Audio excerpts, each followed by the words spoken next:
All right. Well, welcome everybody yet again to Junk Shop Library, home of Improv Bible Study, where we take the Bible just as seriously as it takes human rights.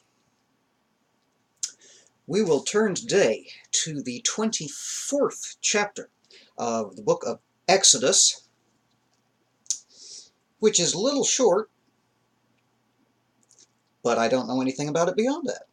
So here we go. And he said unto Moses, Come up unto the Lord, thou and Aaron, Nadab and Abihu, and 70 of the elders of Israel, and worship ye afar off. And Moses alone shall come near the Lord, but they shall not come nigh, neither shall the people go up with him. And Moses came and told the people all the words of the Lord, and all the judgments. And all the people answered with one voice, and said, All the words which the Lord hath said, we will do.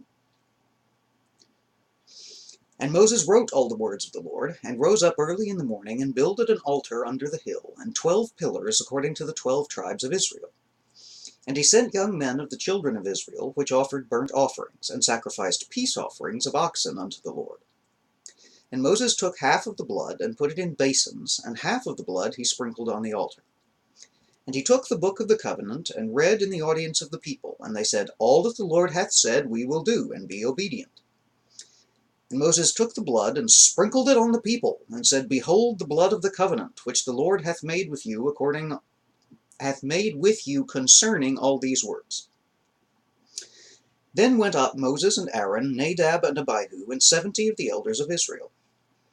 And they saw the God of Israel. There was under his feet, as it were, a paved work of a sapphire stone, and as it were the body of heaven in his clearness. And upon the nobles of the children of Israel he laid not his hand. Also they saw God, and did eat and drink. And the Lord said unto Moses, Come up to me into the mount, and be there, and I will give thee tables of stone, and a law, and commandments which I have written, that thou mayest teach them. And Moses rose up, and his minister Joshua, and Moses went up into the mount of God. And he said unto the elders, Tarry ye here for us, until we come again unto you. And behold, Aaron and Hur are with you. If any man have any matters to do, let him come unto them. And Moses went up into the mount, and a cloud covered the mount. And the glory of the Lord abode upon Mount Sinai, and the cloud covered it 6 days. And the 7th day he called unto Moses out of the midst of the cloud. And the sight of the glory of the Lord was like devouring fire on the top of the mount in the eyes of the children of Israel. And Moses went into the midst of the cloud, and gat him up into the mount, and Moses was in the mount 40 days and 40 nights.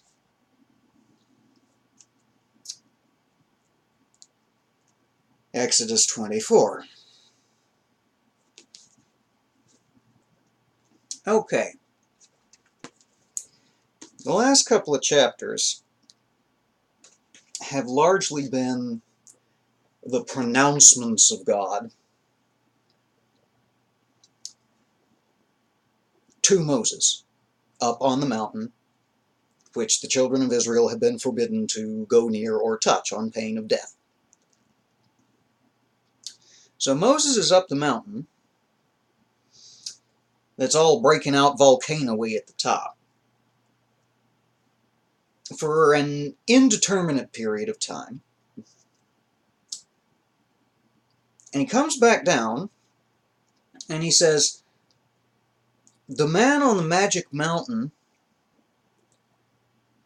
is the man who drowned everybody who was following us out of Egypt.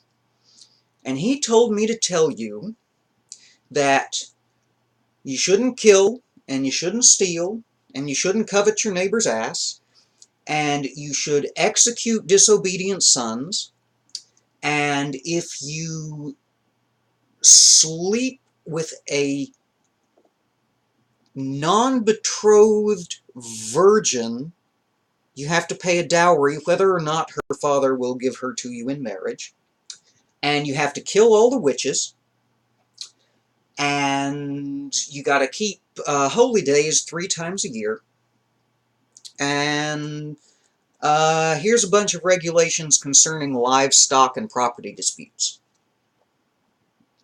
And the whole nation of Israel turns to old man Moses and says, That sounds reasonable. We'll do all that.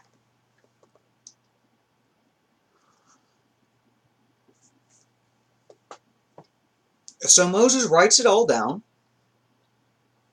does a mass sacrifice, pours half of the blood from the sacrifices onto the altar, and puts half of it in bowls. And says, you remember just right real recently when you said that that you do all this stuff that Mr. Man on the Magic Mountain, that I told you that Mr. Man on the Magic Mountain said you were to do and how you were to behave, which, you know, conveniently maintains me at the head of the nation? And people say, yes, and we're still good with it. And Moses says, okay, good. And he takes the blood from the sacrifice and sprinkles it over the people. It says, by this sign be it known that you agreed to this stuff that I told you when I came back down from the mountain, some of which makes perfect sense and some of which is some of the dumbest ass dumb fuckery you've ever heard in your life. Pardon my French.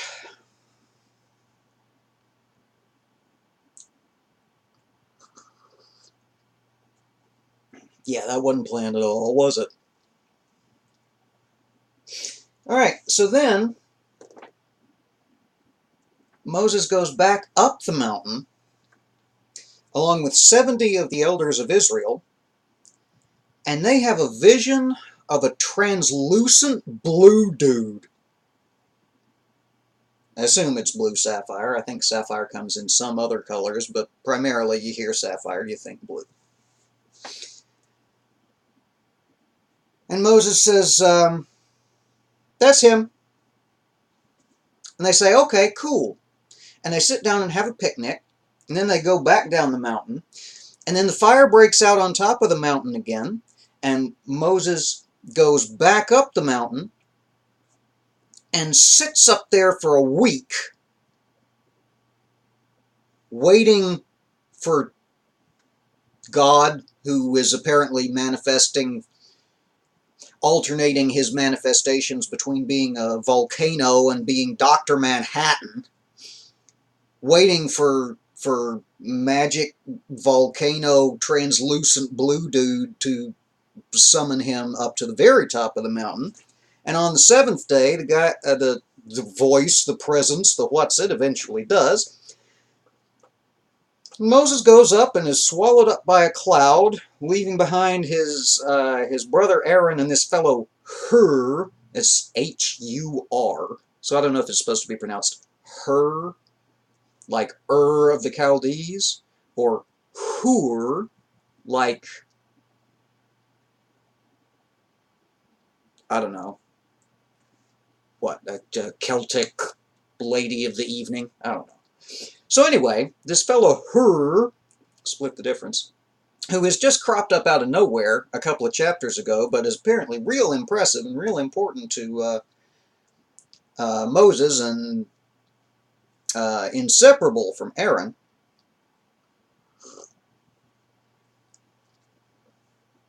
Hur and Aaron are left in charge while Moses goes up to the very top of the magic mountain and disappears. And the chapter ends with the note that he's up there for 40 days and 40 nights.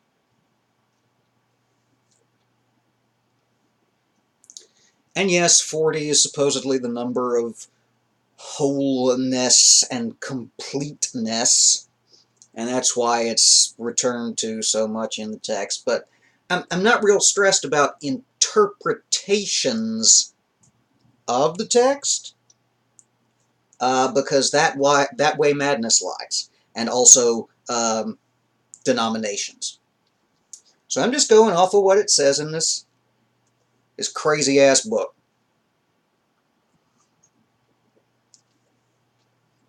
So old man Moses goes and sits, visible to the telescope at least, if not to the naked eye. I'm not quite sure how high Mount Sinai is or how far up he was.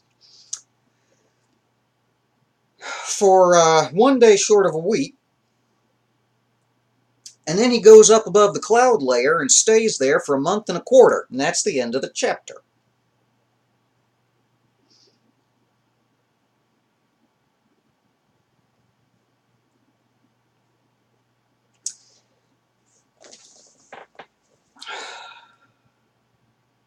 Obviously, we are seeing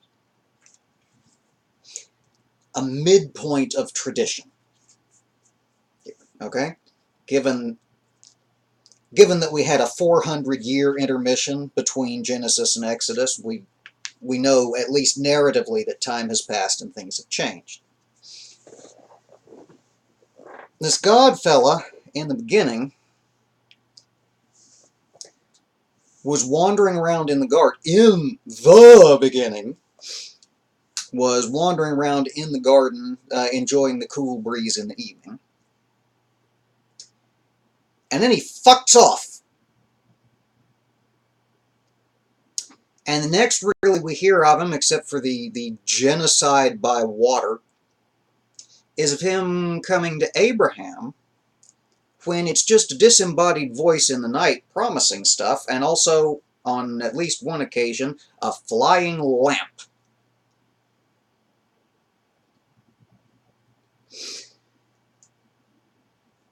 And then, sorry, I'm kind of running down through the bullet points in my head. He shows up physically to wrestle Jacob, and then he's a disembodied voice for a while and speaks by means of angels to some various people in the wilderness, including Ishmael's mother, whose name I do not at the moment recall. And then becomes sort of a signs and portents communicating sort of fella. And then abandons his chosen people in Egypt for 400 years. And then starts appearing as in various flamey forms. You got the burning bush, you got the pillar of smoke by day and fire by night. Now you've got a volcano. And then all of a sudden, Dr. Manhattan. And it's not going to be long before he decides that he's too impressive for mortal man to look at and physically survive. It's not that it's a matter of the arrogance of man to look upon God. It's a matter of being blasted out of existence by the glorious light of his presence. But that's later in the book. Sometime after him appearing